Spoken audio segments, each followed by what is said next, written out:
Cyprus is a Mediterranean island that feels like a crossroads of worlds. It's a small dot on the map, yet it's a very popular travel destination. Cyprus sits in the eastern Mediterranean. This has made it a highly contested piece of land. Over centuries, it's been claimed by so many empires: the Assyrians, Egyptians, Greeks, Romans, Ottomans, and finally the British. Each left its mark, a mosaic of influences evident in its cuisine, architecture, and even the way people speak. Today, Cyprus is split. Politically, it's complicated. The island is divided between the Republic of Cyprus in the south and the Turkish Republic of Northern Cyprus in the north. The infamous Green Line, patrolled by UN peacekeepers, physically separates the two. Bullet-riddled buildings in the buffer zone, stories of families displaced during the 1974 conflict. These contrasts make Cyprus feel alive. But tourists? They often don't care. They come for the beaches and the hospitality. Or maybe they don't know the backstory. Speaking of tourists, there are a lot of them. Over 4 million visited Cyprus last year. That's 3 times its population. They come here for good reason. Cyprus has a reputation for being warm and welcoming, and the 300 days of sunshine don't hurt. For such a small island of just over 9,000 square kilometers, it really packs a punch. Nicosia is a city of paradoxes. The capital of Cyprus sits at the heart of the island and has around 300,000 residents. Not huge, but not tiny either. A mix of Greek Cypriots and Turkish Cypriots, though separated. Yes, Nicosia is divided, the last capital in Europe with a physical border running through its streets. The conflict is frozen and unresolved. Crossings exist, but the division lingers, politically and emotionally. Some say reunification is possible, others say the divide is permanent. You can visit both sides, walk across history, and experience 2 cultures in one city. Nicosia isn't the first place tourists think of when they hear Cyprus. Most head straight for the beaches, but those who visit Nicosia, they find something raw, real. Tourism numbers are lower compared to the coast, but they're growing. In recent years, thousands have discovered its museums, mosques, and churches. Ledra Street is the heart of Nicosia, a shopping street that literally crosses the border. Once a no-go zone, it now allows visitors to walk between the 2 sides and experience the stark contrast between them. The area is studded with modern boutiques and local restaurants. The Salamis Mosque is a Gothic cathedral turned mosque. Originally built as St. Sophia Cathedral by the Lusignans in the 13th century, it was later converted into a mosque under Ottoman rule. Eleftheria Square is the main public plaza in Nicosia, designed by Zaha Hadid. It sits at the heart of the old city, at the meeting point of Venetian walls and contemporary urban sprawl. Some say it feels unfinished. Others say it feels like an alien spaceship landed in the middle of a historic city. The Venetian walls of Nicosia were built in the 16th century by the Republic of Venice. The Ottomans were coming. The walls were meant to protect the city, to hold off an empire. Designed in a perfect circle, there were 11 bastions like massive stone fists. The Venetians demolished older medieval defenses to construct them. It was a strategic choice, efficiency over nostalgia. But the walls failed. In 1570, the Ottomans besieged Nicosia. The city fell. The walls remained, but their purpose was lost. The old city itself is not a spectacle. It is a story, unfinished, unresolved, and unforgettable. The Nicosia International Airport was abandoned after 1974. Now it's a ghost airport, frozen in time, sitting inside the UN buffer zone. Today, travelers fly into Larnaca or Paphos in the south or Ercan in the north.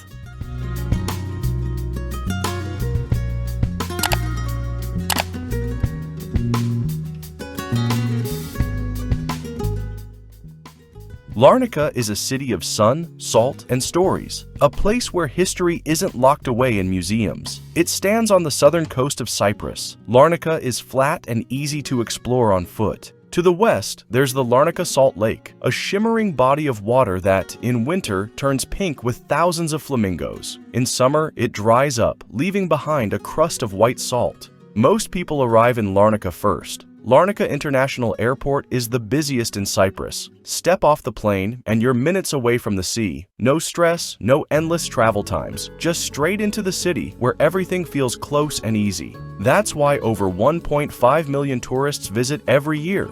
It's got beaches, but it's not just a beach town. It's got history, but it's not just for history buffs. It's authentic, relaxed, and unpretentious. The locals are warm and always ready with a recommendation. Larnaca is home to around 72,000 people. It's the third largest city in Cyprus, but it never feels overwhelming. Life moves at a slow Mediterranean pace. The streets are never too crowded, the beaches never too packed. You can find a quiet corner anywhere. It's a city where people still know their neighbors, where local shop owners remember you after just one visit. Larnaca is really old, not a few centuries old. Actually, it's 4,000 years old, one of the oldest continuously inhabited cities in the world. It predates most European capitals by thousands of years. It was once called Kyrenia, a mighty city kingdom established by the Mycenaeans in the 13th century BC. Later, the Phoenicians turned it into a large trading hub. And the past isn't hidden, it's right there. Walk around and you'll stumble onto something ancient, the ruins of Kyrenia, with its massive cyclopean walls still standing after thousands of years. The 9th century St. Lazarus Church, where the resurrected Lazarus supposedly spent his second life. The Hala Sultan Tekke, a stunning Islamic monument by the Salt Lake. The Zenobia wreck is one of the best shipwreck dive sites in the world. A massive Swedish ferry sank here in 1980, and now it's an underwater paradise. Even if you don't dive, just knowing it's there adds to the city's quiet mystique.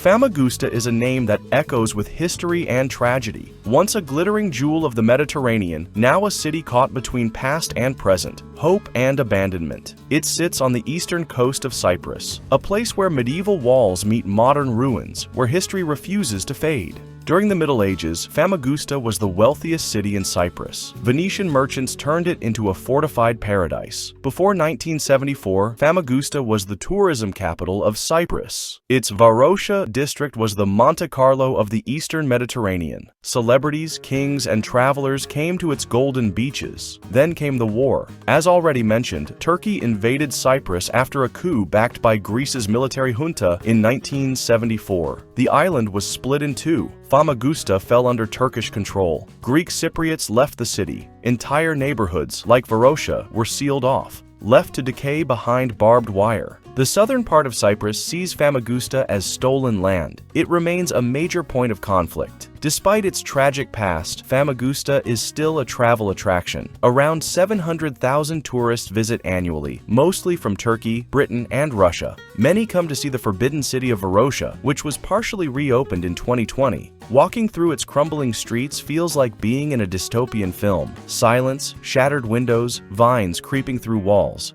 Othello Castle is a big attraction here, a fortress standing proud, watching over the centuries. But let's clear something up. Othello never lived here. Not Shakespeare's Othello anyway. That's just a romantic misattribution. The castle, built in the 14th century, was later reinforced by the Venetians. It was once called the Citadel of Famagusta, a stronghold meant to protect the city from invaders. The name Othello Castle came later, thanks to a mix of British colonial imagination and literary nostalgia. Before the 1974 invasion, Famagusta had about 39,000 residents. Today, the population is around 50,000, mostly Turkish Cypriots, settlers from Turkey, and a few international students. Limassol is the island's second largest city, after Nicosia, but arguably the most exciting. It's a city that hums with life, where history and modernity collide under the Mediterranean sun. Limassol is Cyprus's main port city. It stretches along the sea, with the Troodos Mountains rising to the north. Warm, sunny weather dominates most of the year. The city was built between the ancient kingdoms of Amathus and Kyrenia. In 1291, Richard the Lionheart landed here and conquered Cyprus. He rolled into Limassol, threw a royal wedding in the castle, and crowned Berengaria of Navarre as Queen of England, making her the only English queen who never set foot in England. The city changed hands countless times. Today, Limassol stands as a mix of cultures, a place shaped by centuries of conquest and commerce. It's a city of skyscrapers now, and is starting to look like a mini Dubai. Limassol is home to around 270,000 people, but it's not just Cypriots. Russians, Brits, Lebanese, and many others live here. Limassol is sometimes called Moscow on the Med due to its large Russian population. The city has a strong expat community. Limassol isn't just another Mediterranean beach city, it has a reputation. It's lively, it's fun. Tourists come here for its nightlife, luxury hotels, and cultural experiences. Each year, millions visit, mostly from the UK, Russia, and Germany. Some come for the beaches, others for the history. Getting there is easy. The city lies between Cyprus's two international airports, Larnaca and Paphos, both about 45 minutes away. A modern highway connects it to other major cities. Buses run frequently, but locals prefer cars. Colossi Castle is a 13th century fortress, but not just any fortress. This was a Crusader stronghold, home to the Knights of St. John. A place built to last, with thick stone walls. The Knights ran Cyprus's sugarcane and wine trade from here, and Colossi was a medieval trade center. Ancient Kyrenia is one of Cyprus's greatest archaeological sites, just 10 kilometers west of Limassol, a Greek-Roman city set on a cliff, staring out at the endless blue sea. Built around the 12th century BC, it was once a powerful kingdom. But then, in the 4th century, a massive earthquake shattered it. What's left? Only ruins that tell stories of the past. The Troodos Mountains stretch across the western part of Cyprus. Their highest peak, Mount Olympus, is almost 2,000 meters high. These mountains are not just about altitude, though. They hold a unique mix of pine forests, deep valleys, and hidden waterfalls. A geological paradise. Some of the world's oldest trees, including the ancient black pine, grow here. The mines of Troodos were once famous in antiquity. They produced copper that fueled trade across the Mediterranean. Even the name Cyprus is linked to copper, cuprum.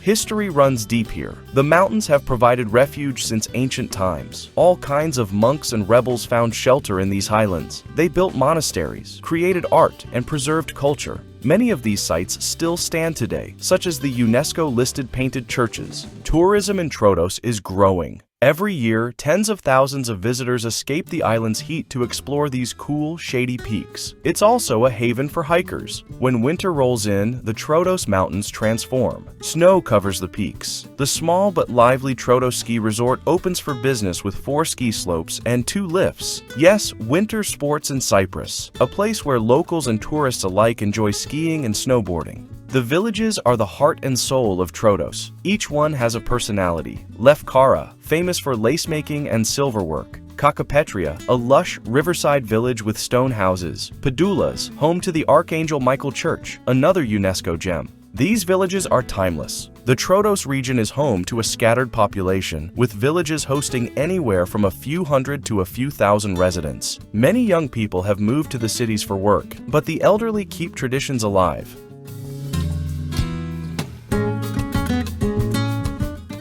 The city of Paphos sits on the southwestern coast of Cyprus and is the westernmost major city on the island. Paphos is divided into 2 main parts. Kato Paphos is the tourist hub, where you'll find the harbor, historical sites, and resorts. Pano Paphos, on the other hand, is more residential, more local, with traditional markets, old town charm, and daily life away from the tourists. The name Paphos comes from a mythical figure, the son of Pygmalion and the statue he fell in love with. It was once the capital of Cyprus during Roman rule. There's an aura of mythology here. The city's archaeological sites are so significant that UNESCO stamped it with World Heritage status. The tombs of the kings are massive underground burial chambers carved out of solid rock. They stand as eerie yet magnificent remnants of the Hellenistic period. Then there are the Paphos mosaics, found in the ruins of Roman villas, each tile telling tales of heroes and epic tragedies. Standing proudly at the edge of the harbor, Paphos Castle is one of the city's most recognizable landmarks. It's not the biggest fortress you'll ever see, but it's packed with Byzantine history.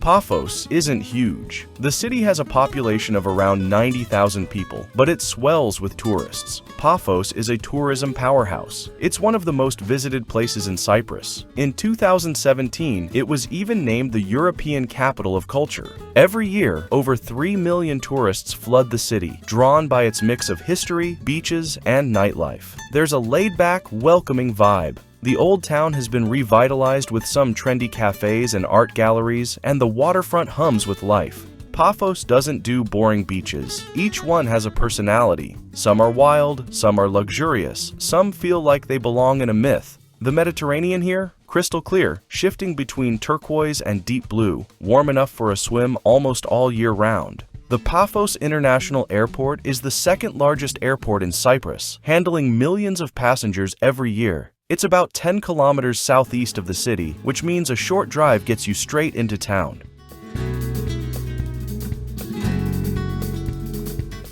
Kyrenia lies in northern Cyprus, on the northern coast of the island, facing the endless blue of the Mediterranean Sea. To the south, it is backed by the Troodos Mountains, also known as the Five-Finger Mountains. To the west, golden beaches stretch towards Morphu Bay, while to the east, cliffs lead to the wild beauty of Karpas Peninsula. The city itself is relatively small, but its location makes it the perfect base for exploring northern Cyprus. Around 1.1 million tourists visit northern Cyprus every year, and many of them head straight to Kyrenia. The biggest draw? The Kyrenia Castle, a fortress by the sea, built by the Byzantines and perfected by the Venetians. Inside are the remains of a shipwreck from the 4th century BC. The Kyrenia shipwreck is one of the oldest recovered trading vessels in the world. Belapes Abbey is a hauntingly beautiful 13th century monastery. It is now a romantic ruin with tall Gothic arches and stone corridors. From here, the view sweeps down to the coast. Kyrenia's population is small, around 34,000 people.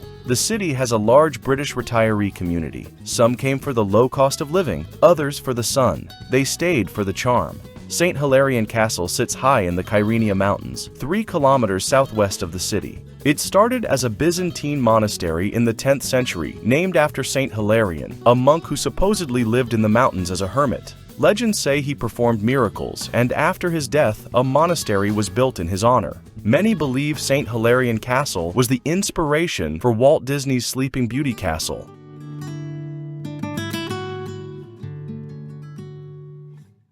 The Karpas Peninsula, or Karpas. Call it what you want. It's that long, lonely finger of land stretching from Cyprus into the Mediterranean. 80 kilometers of raw, rugged beauty. It takes up about 27% of northern Cyprus, but remains oddly empty. The population is tiny, maybe 26 people per square kilometer. That's almost nothing. Just scattered villages, a handful of locals, and a whole lot of nature. This place is wild. Rolling hills, golden beaches, and craggy cliffs. There are 47 beaches here. The most famous is the Golden Beach. 15 kilometers from Dip Karpas, it's arguably the most stunning and remote beach in all of Cyprus. No high-rise hotels, no beach bars, just endless sand, clear water, and maybe a few sea turtles. The climate? Mediterranean, of course. Hot summers, mild winters. But the wind can be fierce, especially near the coast. It adds to the untamed feel of the place. Not many tourists make it to Karpas, which is exactly why it's special. If you hate crowds and overpriced resorts, this is paradise. It's all about the journey here, not just the destination. The road winds through sleepy villages, past crumbling Byzantine churches, leading you deeper into the wild. The peninsula is home to wild donkeys that basically rule the roads. People feed them, take selfies, and love them, but they also sometimes cause traffic chaos.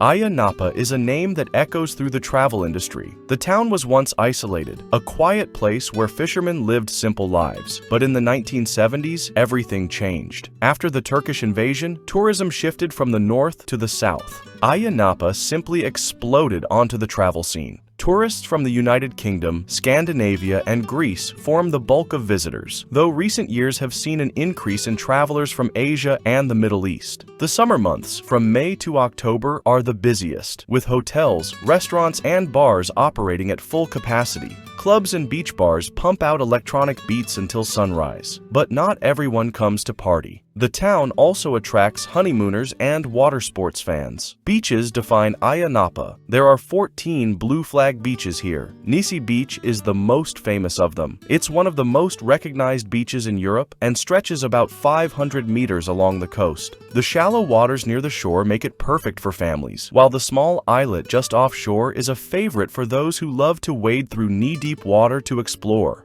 Ayia Napa itself is surprisingly small. The permanent population is around 3,000 residents. But in summer, it explodes. Seasonal workers and tourists flood the town. Most locals depend on tourism, but if you step outside the tourist zones though, you'll find a different world. The nearby villages offer a slice of authentic Cypriot life.